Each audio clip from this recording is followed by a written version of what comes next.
Hi there, this is the Gay Group Relationships channel. I'm Dustin.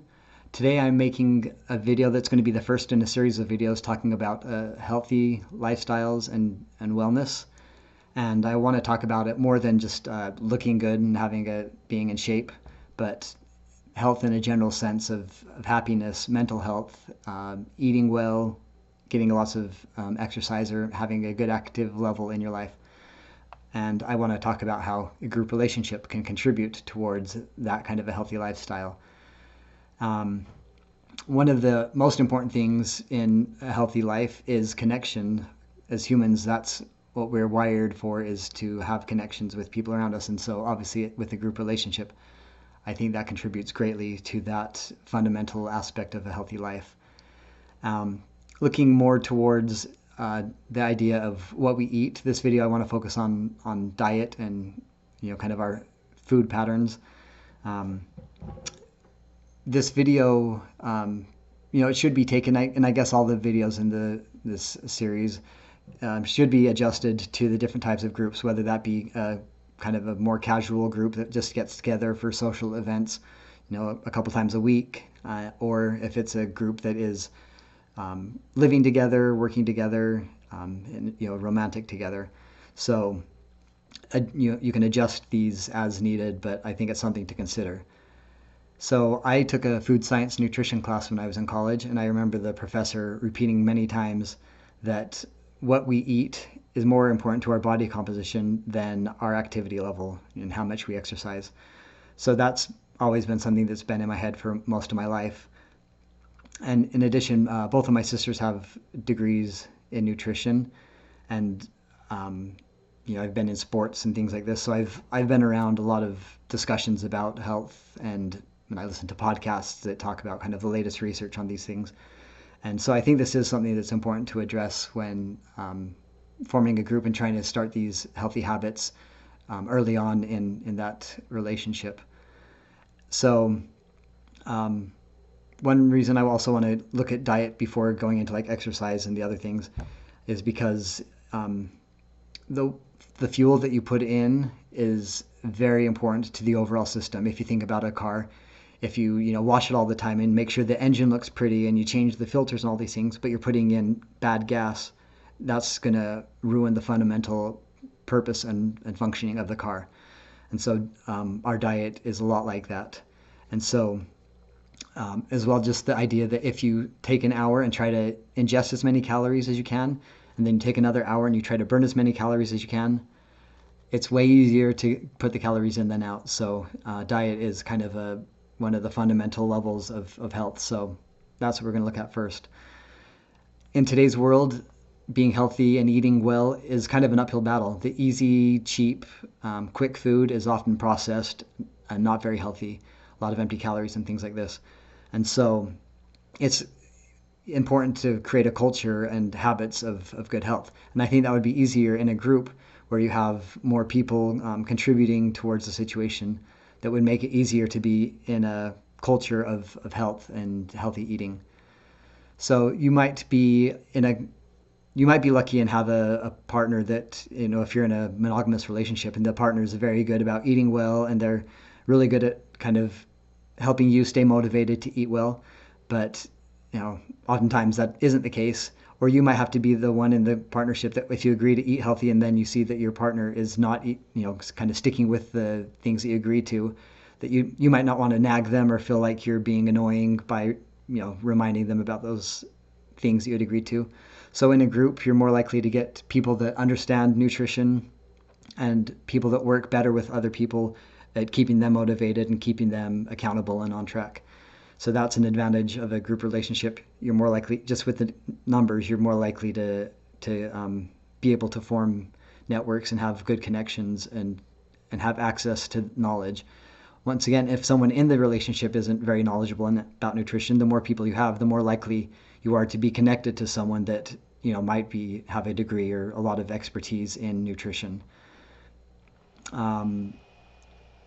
My next point that I was thinking about is different eating styles and different preferences. You might have someone that's a vegetarian or someone that really needs a lot of protein, or diabetes, or these kinds of situations. So in a group, it's with the convenience of having, preparing meals kind of en masse, that you can have, 2 or 3 people helping instead of just, in a couple, you usually just have one person that tends to do the cooking, and then both of you eat together. But in a group, you can come up with more arrangements, and it's easier to share the work and the effort in making meals. And so I think it would be easier to establish, by finding good meals to prepare and things that work for everyone. And you might have to cook, you can make the base meal without meat, for example, if there's a vegetarian or multiple vegetarians, and then you can prepare the meat separately, and then just those that eat meat can add it, and things like this can be, there's ways to be creative and to make sure that the goals that you set for the group work well for everyone, and that you're able to connect and motivate each other.